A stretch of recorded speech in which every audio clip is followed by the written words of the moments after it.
Imagine if the United States abandoned Washington, D.C., and decided to build an entirely new capital city in the middle of the Amazon rainforest. It would sound like one of the most ambitious construction projects in modern history. Yet that's exactly what Indonesia is doing.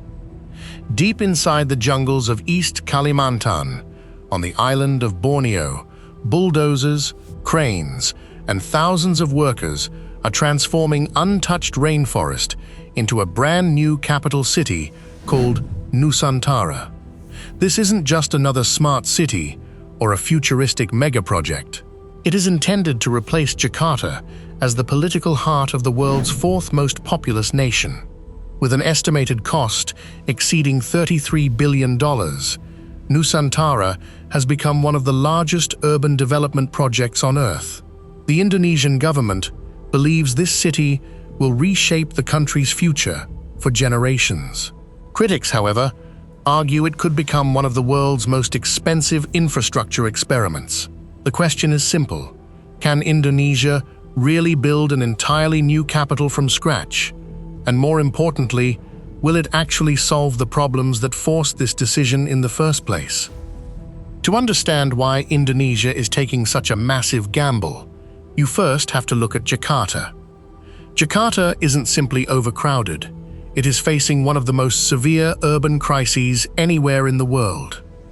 Around 40% of northern Jakarta already sits below sea level, making it one of the fastest sinking major cities on the planet. In some neighborhoods, the ground has been sinking by 20 to 25 centimeters every year. That's several times faster than global sea level rise.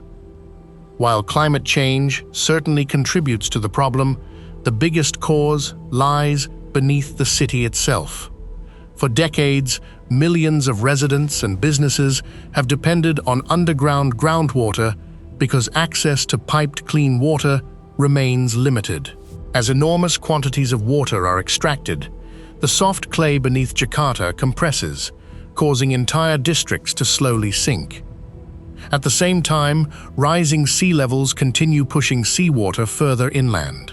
To protect the city, Indonesia has invested billions into giant seawalls, pumping stations, canals, and flood control systems. Despite these efforts, severe flooding remains a regular occurrence, disrupting transportation, damaging homes, and affecting millions of residents almost every year. But Jakarta's problems extend far beyond sinking land. The Greater Jakarta metropolitan area, known as Jabodetabek, is home to more than 30 million people, making it one of the largest urban regions on Earth.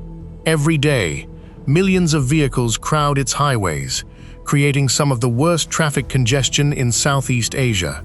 Commuters often spend several hours stuck in traffic, while air pollution frequently reaches unhealthy levels.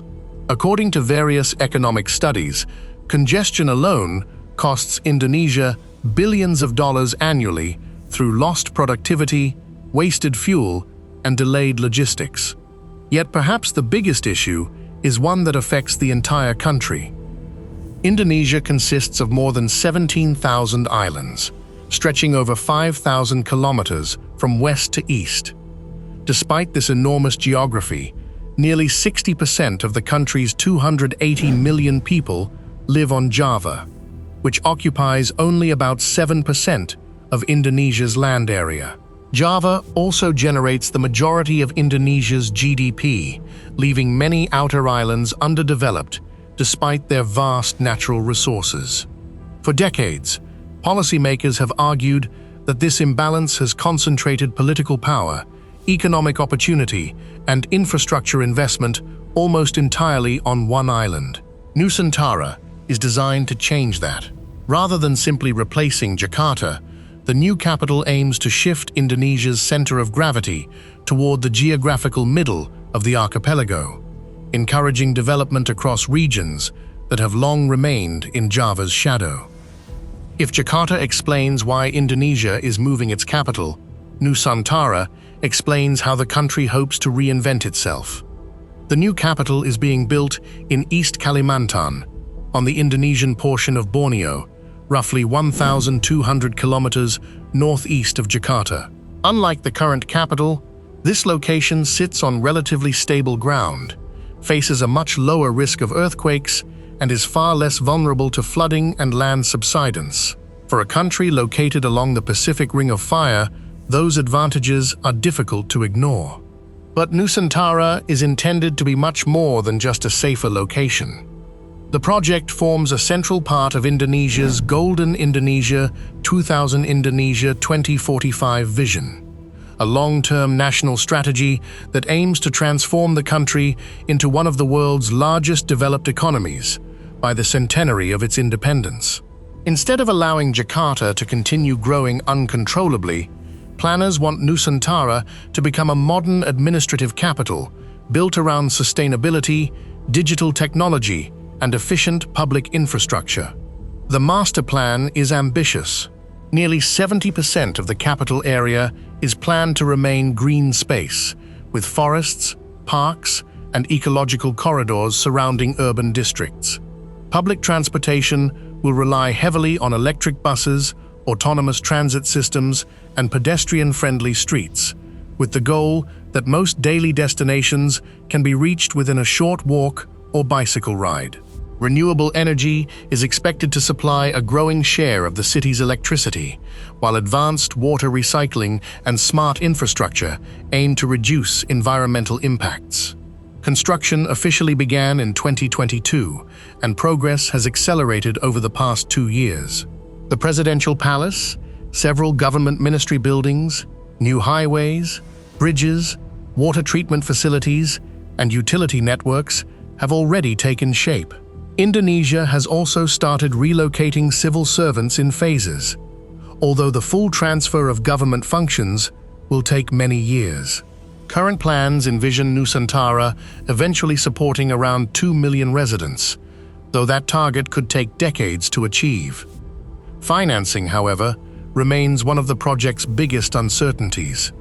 Although the government estimates total costs at more than $33 billion, only about 20% is expected to come directly from the national budget. The remaining funding depends on private investors and public-private partnerships. While interest from domestic and international companies has grown, attracting enough long-term investment has proven slower than originally expected.